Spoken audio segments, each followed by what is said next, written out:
सोलापुरातून एक धक्कादायक बातमी समोर येत आहे। ही बातमी पाहून काळजाचा ठोका चुकल्याशिवाय राहणार नाही। ही बातमी म्हणजे इयत्ता 7वीत शिकणाऱ्या 13 वर्षांच्या चिमुकल्या मुलीने राहत्या घरी गळफास लावून आत्महत्या केल्याची धक्कादायक बातमी समोर आली आहे। गळफास घेऊन आत्महत्या केलेल्या चिमुकलीचा मृतदेह शवविच्छेदनासाठी शासकीय रुग्णालय अर्थात सिव्हिल हॉस्पिटल येथे दाखल करण्यात आला असून ही आत्महत्या की हत्या हे सांगणे कठीण आहे। मृत चिमुकलीच्या आईने व आजीने सांगितलेला एक धक्कादायक खुलासा। चिमुकलीचा बाप श्रीकांत शिंगे याने 8 दिवसाआधी चिमुकलीला आजीच्या सांगण्यावरून खूप मारहाण केली होती। त्यानंतर ही मुलगी आपल्या आजीजवळ राहायला गेली होती। बाप श्रीकांत मुलीला परत आपल्या घरी ये म्हणून बोलवत होता। तू नाही आलीस तर मी जेव देईन अशी धमकी पण त्याने दिली होती।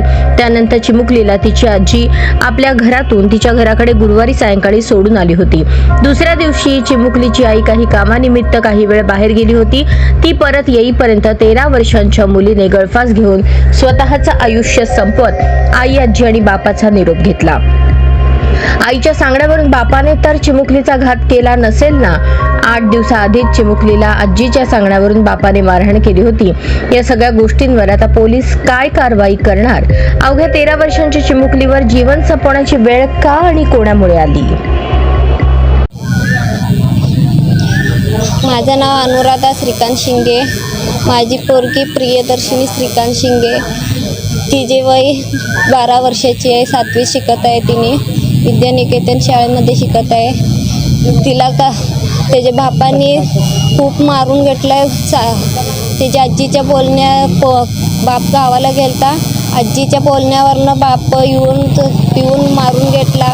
मारून घेतल्यावरती 8 दिवस तिने आजीकडे निघून गेली। आजीकडनं बोलून आण नाही तर मीच मरतो म्हणून बाप धमकी दिला फोनवरती। मग रात्री तिने बोलून आणली। येत नाही म्हणून 1 तासभर दरवाजात उभारली। बाप म्हटलं की मी तू नाही आली तर मी मरतो, मी फाशी घेतो म्हणून सांगितला। त्या भीतीने पोरगी येऊन बाहेर झोपली। तिने रात्री जेवण पण केली नाही। तिने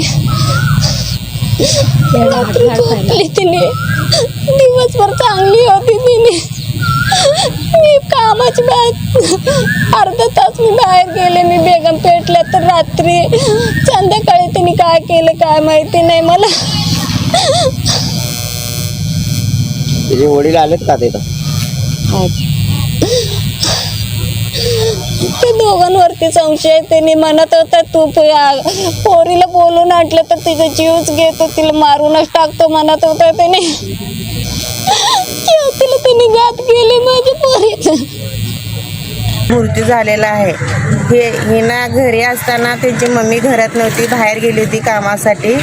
मग मुलीला घाबरवून धमकी ते देऊन बापांना म्हणत होते की तुझा जीवच मारतो, जीव मारतो म्हणून असं सतत धमकी देत असताना पोरगी घाबरत होती।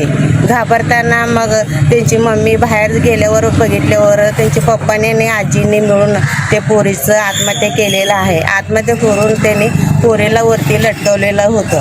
त्यांची मम्मी येऊन दुसऱ्याने फोन केल्यावर तुमच्या घरी असं घटना घडल्या म्हटल्यावर राधिका श्रीकांत शिंगे यांनी पळत येऊन पोरीला काय झालं म्हणून पोरीचं प्रेत धरायला गेले होते। जाताना तिथं पोलीस लोक तिथं हजर झाले होते। जाताना मग त्यांनी विचारले की तुम्ही कोण आहात? मुलीची आई।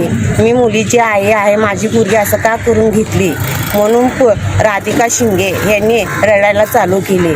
असं कोणी केलंय? मी तर जाताना पोरगी माझी चांगली होती, असं का घडलं म्हणून तिला तिचा नवरा आणि सासूवर संशय आहे। कशामुळे चालू होतं वाद ह्यांचं चालू होतं की सतत तिचं लग्न झाल्यापासून नवरा बायकोचं पटत नव्हतं, सतत भांडणं होत होते। सारखं त्यांना माहेरी गेली की तू अशी आहे तशी आहे मग घाण शिवेगाळ करत होते। त्यांनी करताना राधिका शिंगे यांची आई रत्नाबाई देवकर हिना राहू दे नांदाची पोरगी, त्यांच्या घरी नांदू दे म्हणून त्यांना समजूत काढून पोरीला तिथंच नांदवायला लावत होती। नांदवताना तुझी आई अशी आहे घाणेरडे हे म्हणून असं आरोप करत होता। करताना मी तशी आहे बाबा, तुझ्या घरी मी येत नाही, माझी पोरगीला तर तू नीट नांदून घे म्हणून सासू रत्नाबाई देवकर यांनी म्हणत होते। त्यांनी न ऐकता पोरीला धमकी द्यायचं, गळा दाबायचं, सतत मानसिक त्रास, शारीरिक त्रास देत होता। देत असताना मुलगी म्हणत होती की मला लयच त्रास करते म्हटल्यावर त्यांची आई म्हणत होती की जा बाई कसला का नवरा असे नका तिथंच नांदायचं तिथंच नाव काढायचं आपलं कमवून आम्ही कसं नाव कमवलं तसं तुम्ही नाव कमवा म्हणून रत्नाबाई देवकर ह्यांनी सांगत होते. सांगताना त्याने ऐकून पोरीच 4-5 दिवसाखाली राधिका शिंगे हिचं गळा दाबून बायकोचं त्यांना आत्महत्या करण्याच्या प्रयत्नात होता. तरी पोरीनं आरडाओरडा करताना त्यांना गळा सोडून दिला. कशामुळे धमकी कशामुळे देत होती? मानसिक त्रास तू अशी आहे तशी आहे घाणघाण आरोप करत होता पोरीवर. करताना मग तुझंच तू मृत्यू पाडतो म्हणून ते पोरीचा गळा दाबला गेला. दाबताना ते तिन्ही पोरी मिळून आरडाओरडा करताना ते पोरीचा गळा सोडून दिला.